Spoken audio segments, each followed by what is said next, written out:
में क्यों रखा जाता है सोमवार का व्रत? जानिए पूरी कथा और पूजा विधि। सावन सोमवार व्रत कथा भगवान शिव और माता पार्वती के प्रेम और तप की गाथा है। इस व्रत को करने से कन्याओं को उत्तम वर प्राप्त होता है और विवाहित महिलाओं का वैवाहिक जीवन सुखमय बनता है।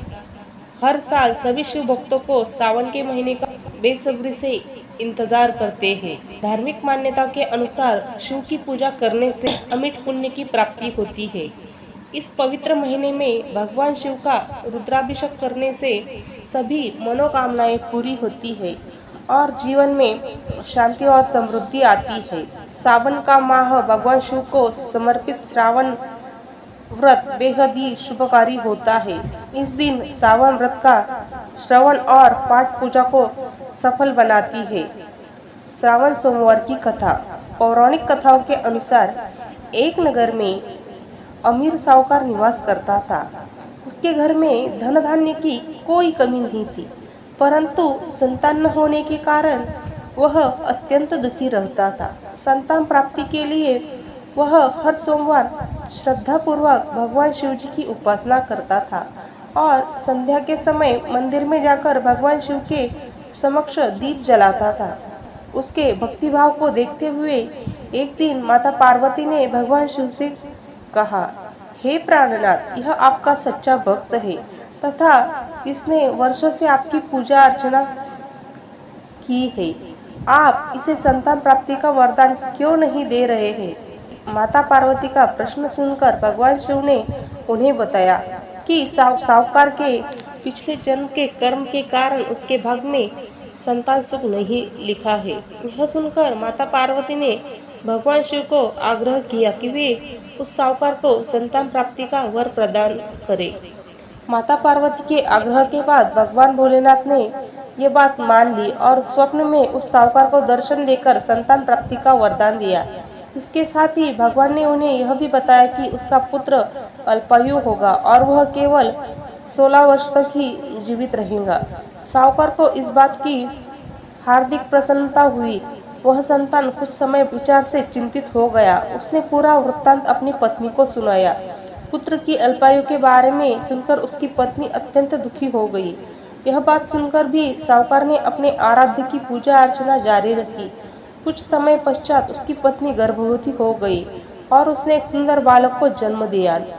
उन्होंने उस बालक का नाम अमर रखा। जब अमर 11 वर्ष का हुआ तो साहूकार ने उसे अपने मामा के साथ शिक्षा ग्रहण करने के लिए काशी भेज दिया। काशी जाने से पहले साहूकार ने बालक के मामा को कुछ धन दिया और कहा कि तुम जिस भी मार्ग से जाना वहाँ यज्ञ और ब्राह्मणों को भोजन अवश्य कराना।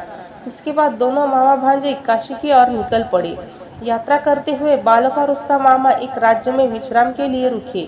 वहाँ पर राजा की पुत्री का विवाह हो रहा था, परंतु जिस राजकुमार का विवाह उस राजकुमारी से हो रहा था वह एक आंख से काना था और यह बात किसी को पता नहीं थी। राजकुमार के पिता को इस बात की चिंता थी, अगर राजकुमारी को यह पता चल गया कि राजकुमार की एक आंख से काना है तो वह शादी से मना कर देंगी। इसलिए जब उसने साहूकार के पुत्र को देखा तो राजकुमार के पिता ने उससे राजकुमार की जगह मंडप में बैठ जाने का आग्रह किया। साथ ही उस बालक से कहा कि वह विवाह के बाद इस भेद के बारे में किसी को न बताए। अमर उस राजा की बात मानकर दूल्हे के स्थान पर जा मंडप में बैठ गया। इस प्रकार राजकुमारी और बालक का विवाह संपन्न हुआ। विवाह के बाद बालक अपने मामा के साथ काशी के लिए प्रस्थान कर गया। काशी जाने से पहले उस बालक ने राजकुमारी को पत्र के माध्यम से सब सच बता दिया। यह भी बताया कि जिस राजकुमार से उसकी विदाई हो रही है वह दरअसल काना है। सत्य जानकर राजकुमार ने उस राजकुमार के साथ जाने से मना कर दिया। वही दूसरी ओर मामा भांजे काशी पहुंच गए। वहां कुछ वर्ष रहने के पश्चात वह बालक 16 वर्ष का हुआ तो मामा भांजे ने एक यज्ञ का आयोजन किया। यज्ञ के समापन के बाद उन्होंने ब्राह्मणों को भोजन भी कराया और दान दक्षिणा भी दी। इसके पश्चात बालक की तबीयत खराब होने लगी। वह मूर्छित होकर जमीन पर गिर गया और उसकी मृत्यु हो गई।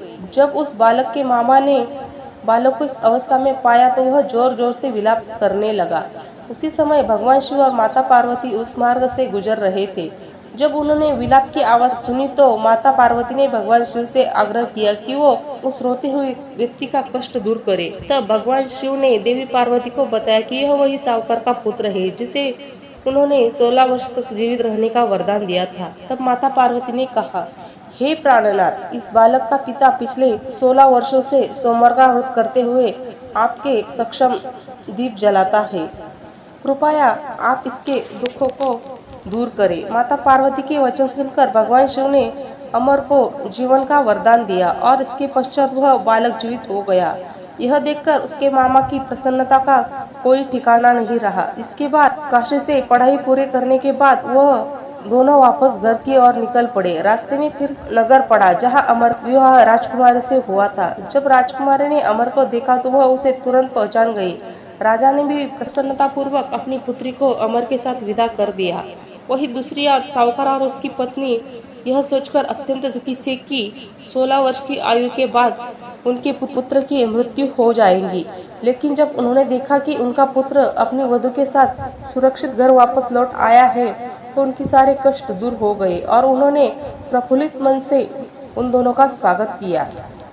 इस प्रकार भगवान शिव की निरंतर आराधना से सावकार को न केवल पुत्र की प्राप्ति हुई बल्कि उसके पुत्र को जीवन दान भी मिला।